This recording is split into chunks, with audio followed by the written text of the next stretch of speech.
17 साला लड़की 10,000 फुट की बुलंदी से अमेज़न के जंगल में गिरी और 11 दिन तक अकेली जिंदा रही। 24 दिसंबर 1971 जूलियन कोपी के अपनी मां के साथ फ्लाइट 508 में बैठी थी। अचानक एक खौफनाक तूफान आया। बिजली ने जहाज के विंग को आग लगा दी और हजारों फुट की बुलंदी पर जहाज टुकड़े टुकड़े हो गया।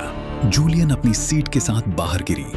बादल, दरख्त, बीलें और फिर जंगल की जमीन, लेकिन वो जिंदा थी।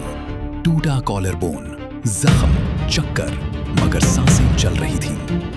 अकेली दुनिया के सबसे खतरनाक जंगल में वो छोटी नदियों के पीछे चलती रही, क्योंकि उसे पता था पानी इंसानों तक ले जाता है। उसने एक झोपड़ी में मिलने वाला पेट्रोल जख्मों पर लगाया और 11 दिन तक चलती रही। भूख, दर्द, इंफेक्शन सब बर्दाश्त करती हुई आखिरकार 11वें दिन